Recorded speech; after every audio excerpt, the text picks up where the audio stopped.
نشوف السؤال ده مع بعض. 12 years old boy presents with an acutely tender and swollen scrotum.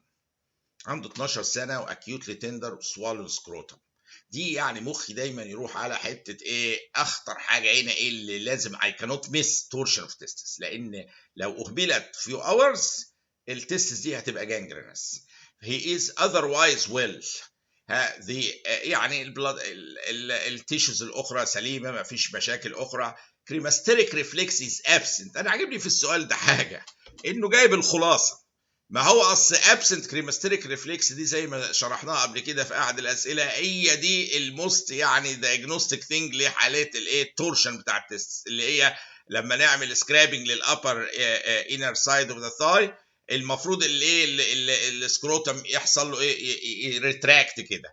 ده اسمه كريماستريك ريفلكس. لو ده بقى ابسنت ده تيبيكال بتاعت ايه تورشن في التستس. الترانس اليمينيشن از نورمال، وده متوقع لان ما فيش يعني مثلا سيست مثلا هترانس اليومينيت او كده، ده مجرد تورشن في التست. وات از ذا موست لايك دايجنوز؟ طبعا تستيكولار تورشن دي هي اللي تيجي في العقل على طول او الدماغ ده، اللي هي ايه تستيكولار تورشن ابسنت كريماستريك ريفلكس. خلاص نطقت. والاكيوت بين في التشايلد في السن ده اهو سيفير بين اكيوتلي تندر سوان سكروتم كريماستريك ريفلكس ابسنت، يعني خلاص 3 حاجات ايه ويخلص التشخيص بتاعك وبتاع حضرتك ايه في سرعه البرق للسؤال. high risk factors of cervical intraepithelial neoplasia اللي هو CIN اللي هي cervical intraepithelial neoplasia include the following except. مهم قوي الاكسبت دي، لان الواحد ممكن ايه يا ما خدش باله منها يضيع السؤال خالص. ف high risk factors فيها ال HIV infection yes، والسموكينج، وفيرست سيكشوال انتركورس قبل سن ال 18، ومالتيبل سيكشوال بارتنرز. كل دول معرضين اكتر لسيرفايكال انترا ابيثيليال نيوبليزيا بدرجاتها، ودي بتدرس بقوه بعمق شديد في ايه في النساء. لكن هنا طب اخبار هيومن بابيلوما فيروس اخباره ايه؟ بيعمل ولا ما بيعملش؟ تعالوا نشوف ايه موضوع الهيومن بابيلوما فيروس ده. السيرفايكال انترا ابيثيليال نيوبليزيا السي اي ان ده هو لما ناخد بالنا هيومن بابيلوما فيروس تايب 16 و18 هم are more likely to infect the reproductive tract flumen و cause cervical intraepithelial neoplasia. يعني الهيومن بابيلوما فيروس involved. انا والله عاجبني جدا السؤال، بس مش النوعين اللي قالهم هو حاطط 6 و11. لا مش دول اللي بيعملوا سيرفايكال انترا ابيثيليال نيوبليزيا، بيعملوا حاجات تانية. لكن اللي بيعمل سيرفايكال انترا ابيثيليال نيوبليزيا ودي شكلها هنا اهو شايفين بالمنظر ده هيومن بابيلوما فيروس تايب 16 و18، مش 11 وايه واللي معذره مش 11 و6 زي ما هو قايل. فهو هنا هو دي التركه في السؤال، ان هو حاطط هيومن بابيلوما فيروس. فالناس ممكن تقول ما هو بيعمل هيومن، بس انهي نوع بقى؟ النوعين دول اللي هم نحفظهم كويس بتوع الايه سيرفايكال انترا ابيثيليال نيوبليزيا 16 و18 هم اللي بيعملوا سي اي ان، مش ايه ال 6 و11 دول اللي ذكرهم. يبقى الاجابه الغلط مين؟ اللي هو هيومن بابيلوما فيروس تايب 6 و11. دي الاجابه الغلط، لان قلنا ايه كانت ايه اجابه ثانيه اللي هي 16 و18. هنا سؤال جميل بيقول 24-year-old sexually active woman is seen by her OB/GYN physician for complaints of abdominal pain. يعني واحدة sexually active woman عندها abdominal pain. اوكي. She is evaluated briefly and treated for urinary tract infection.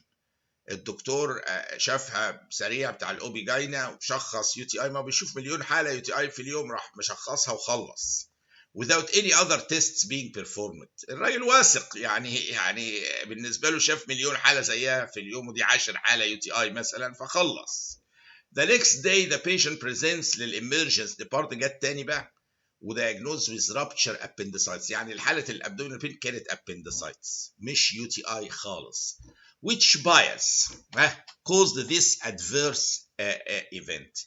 في نوع بايس في البايو اثكس في الميديكال اثكس هنا حصل. ايه هو اسمه ايه البايس ده؟ واخدوا بالكم في غلطه كبيره حصلت، ان هو دايما قاعده ذهبيه في الطب ان acute appendicitis is the differential diagnosis of any acute abdominal pain. لازم نحط الاحتمال ده ونكسكلود. فهو ما عملش كده. بس ايه البايس؟ يعني ايه بيعتبروه ده؟ في حاجه اسمها فايوليشن بايس، كونفيرميشن بايس، انواع من الايه البايو ستاتستكس. يقول لك ايه بايس وانواع. في نوع مهم جدا اسمه بريماتيور كلوجر، اللي هو ده بريماتيور كلوجر، يعني قفل على الموضوع ايه بدري وما اداش فرصه حتى ينفيت من ثقته قوي في نفسه. هو يعني ايه واثق قوي في تشخيصه لدرجه ان هو غلط الغلطه دي. فالبايس ده بريماتيور كلوجر، اللي هو ده powerful bias accounting for a high proportion of missed diagnosis. الدكتور يبقى واثق قوي زياده بقى عن لازم في ان هو انا يعني دي اكيد كده مش محتاجه العمليه، ما واضحه اهي. It is the tendency to apply premature closure to the decision-making process, accepting diagnosis before it has been fully verified.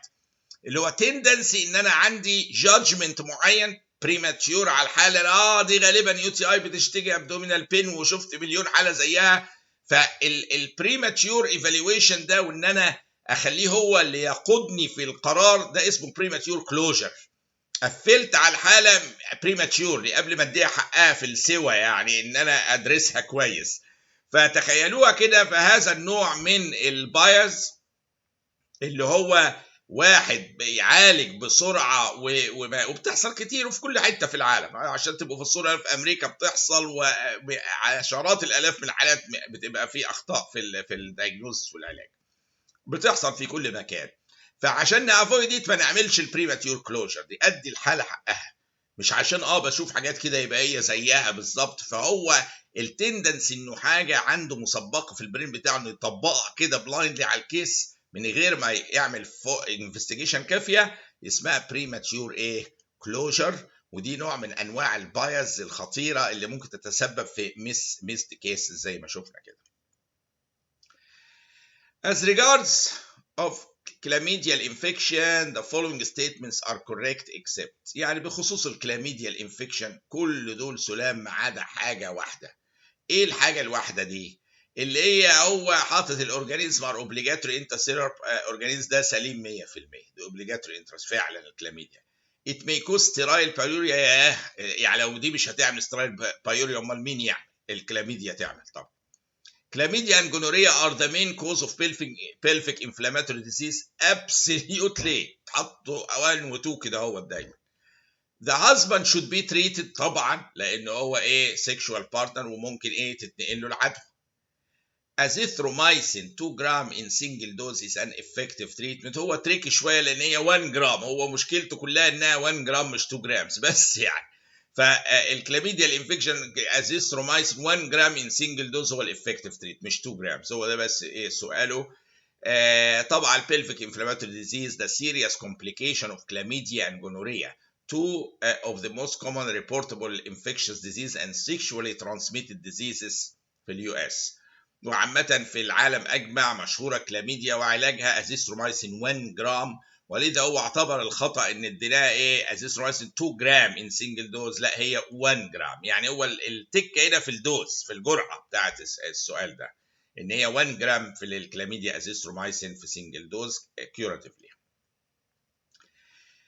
Prioritizing young healthy patients over old فريل اللي هم يعني فريل ده اللي هو يعني خلاص مش عاوز اقول الكلمه يعني اللي هو يعني حالته سنه كبير قوي، يعني عاتي في الكبر يعني، وصحته ضعيفه جدا واحتمال يعني ما يستحملش الكيس. فهنا prioritizing young healthy patient over all the frail patients in COVID-19 epidemics. ان انا ادي افضليه لو عندي مثلا مكان في الانتنسيف كير معين كذا او دواء واحد وهدي ده ولا ده، لا ندي مين؟ اليونج. البرايورتي لليونج regarding mechanical ventilation spaces او غيرها is a demonstration of which of the following. دي medical ethics وسؤال جميل جدا جدا الحقيقه لحاجه اسمها الايكويتي. الايكويتي عندنا في الطب بتختلف جدا من الايكويتي في اي مجال اخر. يعني صدقوني يعني الايكويتي دايما الناس تفكر ايكويتي انهم زي بعض. لا، الايكويتي في الطب عندنا في الهيلث كير ريكوايرز ذات، اسمعوا الكلمه دي كويس قوي. patients who are alike يعني زي بعض بالملي is in relevant respects يعني بقدر الامكان to be treated in like fashion يعني نعالجهم بنفس الطريقه. لو هم سنهم 18 وعندهم نفس البتاع نديهم نفس الفرصه، لو اقتضى الامر اعمل قرعه لو ما عنديش اوبشن اخر، بس ما اقدرش ادي واحد عن التاني بدون سبب.